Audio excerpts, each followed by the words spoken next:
La France suspend les visas pour étudiants au Niger, au Burkina Faso et au Mali. On s'y attendait ou pas? Visa pour étudiants suspendu. Vous savez, quand j'y réfléchis, ça me fait vraiment réfléchir. Ah, ça me fait vraiment réfléchir. C'est comme si tu chasses quelqu'un de chez toi et commence à chercher des raisons.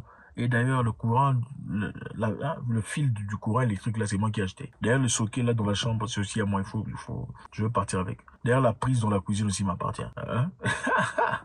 Plus de visas. On a d'abord commencé par les visas pour artistes. Les artistes burkinabés, maliens, nigériens sont bannis de la France, ne peuvent plus jouer. Plus de sponsorship. Même si en France, même, il y a eu quelques tilmitudes entre Français et même par rapport à ça. Disons que on avait soutenu les artistes russes pendant que la Russie attaquait l'autre pays, là, l'Ukraine. Vous aviez dit qu'il faut soutenir les artistes russes. Ils ne sont pas Vladimir Poutine, n'est-ce pas? Pourquoi c'est différent pour les Nigériens, les Maliens et tout ça? Vous voyez un peu. Donc là, la France vient de suspendre visa pour étudiants. On dit la France suspend les visas pour étudiants du Niger, du Burkina Faso et du Mali. Après avoir suspendu les visas pour artistes, la France fait désormais de même pour les étudiants du Niger, du Burkina Faso et du Mali. Incroyable. Si tant que c'est quoi? C'est pour des raisons de sécurité. On suspend les visas pour étudiants pour des raisons de sécurité. Donc les étudiants maliens, burkinabés et nigériens sont des dangers pour la nation française, quoi. Soudain, qu'est-ce qu'ils vont faire? Ils vont bombarder l'aéroport ou un truc. Je me demande. C'est vrai qu'on dit qu'en total, il y a plus de 6700 étudiants nigériens, burkinabés, maliens, légalement en France actuellement. Maintenant, on n'aura plus de visa. C'est triste. Il n'y a pas que ça. Il n'y a pas que ça. Il n'y a pas que ça, les amis. Il n'y a pas que ça. Choquant, la France vient de stopper toute procédure d'adoption au Niger, Burkina Faso et au Mali. Bravo. Plus d'adoption. Vous n'adopterez plus des Maliens, plus des Burkinabés, ni des Nigériens. C'est pourquoi ils ont peur d'élever des, des guerriers ou quoi. Je ne sais pas. Bon, je pourrais comprendre si on disait Afghanistan, mais bon, je pense pas que ce soit génétique ou pas. Dites-moi. Plus d'adoption au Niger, au Burkina Faso et au Mali. Le ministre français des Affaires étrangères a suspendu toute procédure d'adoption internationale concernant les enfants résidant habituellement au Burkina Faso par tout personne résidant en France. Donc, les enfants résidant au Burkina Faso ne peuvent pas aller vivre chez quelqu'un vivant en France. C'est ça, Cuba ou quoi? Quand vous parlez des Cuba, c'est ça, non? Cette décision est une mesure supplémentaire, soulignant la détérioration des liens entre les deux pays. Depuis le mois de septembre 2022, après que le chef Ibrahim Traoré ait pris le pouvoir. On n'aime pas ça, on n'aime pas notre président. On n'aime pas. Et on dit aussi depuis décembre, le Burkina Faso a dénoncé un accord militaire de 1961 avec la France, quelques semaines après avoir exigé le retrait de troupes françaises qui se trouvaient dans le pays pour aider à lutter contre le terrorisme. Donc c'est ça, c'est un peu pour rajouter un peu sur les sanctions. Bon, comme vous voulez plus nos militaires, on va sanctionner vos artistes. Vous voulez plus nos militaires, suspension des visas. Vous voulez plus nos militaires, suspension d'adoption, on n'adoptera plus. Bon, bravo, moi je dis bravo. Moi, je dis bravo. D'abord, premièrement, je ne vois pas pourquoi il faut que l'Europe adopte des enfants burkinabés, maliens ou nigériens. Vous voulez me dire que les Africains ne peuvent pas les adopter? S'ils ne peuvent pas, ils doivent s'adapter. C'est ça, non? Moi, j'ai jamais vu des enfants européens adoptés par des Africains. Je n'ai jamais vu des enfants européens adoptés par des Africains. Je n'ai jamais vu. J'ai jamais vu.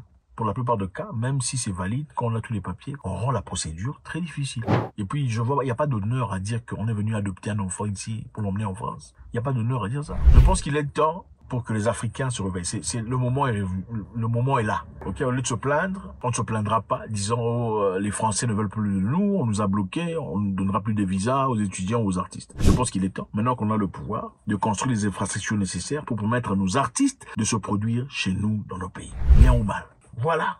On a l'argent qu'il faut, on va investir dans l'art, on va investir dans la musique, dans tout ce qu'il faut pour pas que nos artistes commencent à quémander quand on refoule quelqu'un de la maison. On est ensemble ou pas? Je pense qu'il est temps qu'on mette de l'argent, mette des paquets nécessaires pour construire les écoles nécessaires, des universités qu'il faut et faire venir les meilleurs professeurs possibles pour que nos enfants ne se sentent pas rejetés quand la France ou peu importe où ailleurs dit bon, on ne va plus donner des visas.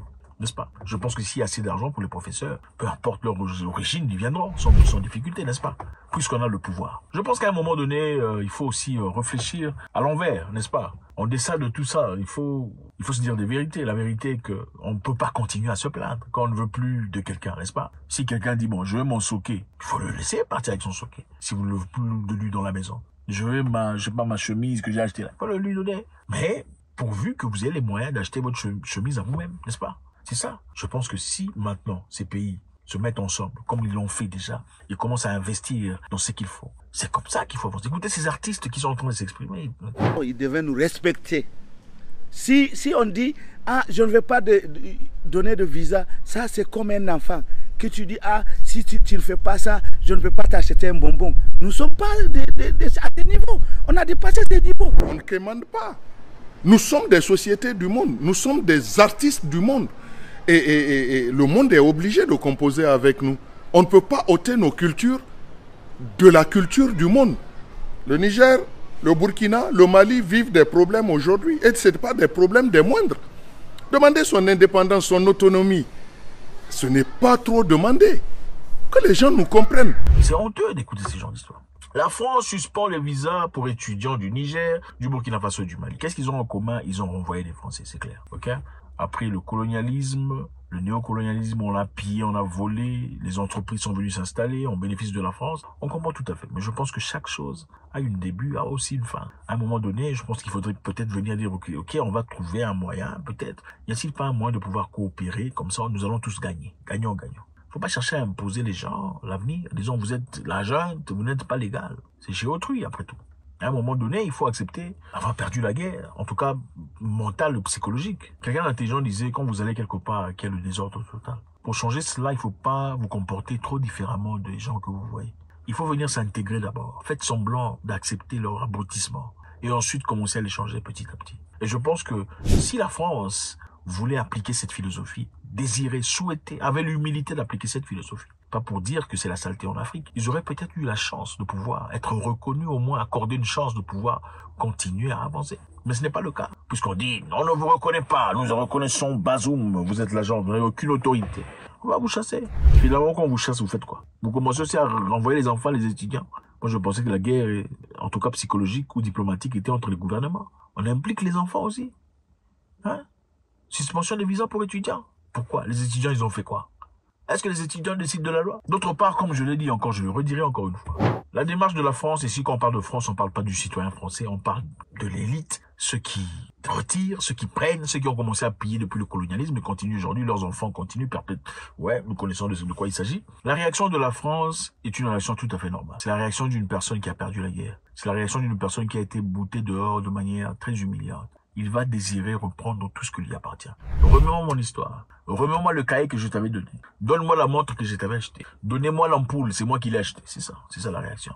Et je pense qu'à un certain moment, il faudrait être apte de garder l'équilibre. Au lieu de se plaindre ou pleurnicher, disant la France est méchante, la France est ça. Vous êtes en guerre. La guerre n'est simplement pas physique, mais la guerre est là. Merci infiniment. Comme on le dit encore en récapitulation, la France suspend les visas des étudiants. Plus de visas pour étudiants. Mali, Burkina Faso, Niger. La France suspend les artistes, plus d'artistes, Mali, Burkina Faso, Niger. Maintenant, la France suspend tout ce qu'il y a comme adoption. Les gens résidant en France n'adopteront plus les enfants de là-bas. Ça, c'est une victoire ou quoi? Parce que bon, généralement, ces enfants vont là-bas aussi, très souvent, ce qui se passe là-bas, on ne sait pas. Il y a beaucoup d'histoires très négatives qui arrivent, n'est-ce pas? Il n'y a pas de quoi acclamer. Oh, on l'a adopté, on l'a amené en France. Cette année, il faut grandir. Développer chez vous. Si vous n'aimez pas votre président, il faut le chasser. Si ce sont vos frères qui sont en train de garder le président pour vous, ils sont vos ennemis. Oui, il faut les combattre. Il faut combattre vos frères. S'ils soutiennent le président qui est meilleur, il faut le combattre. Oui, c'est ça. Si la démocratie n'existe pas chez vous, il y a des moyens alternatifs à la démocratie. Il faut vous dire la vérité. Ce sont ces moyens-là qui fonctionnent. Et la plupart des présidents qui sont là depuis très longtemps ont fait usage de ce moyen-là. Libérez-vous, vous serez esclave pour toujours. Merci infiniment. Grand plaisir. Votre contribution sera nécessaire. On veut savoir ce que vous en pensez. God bless.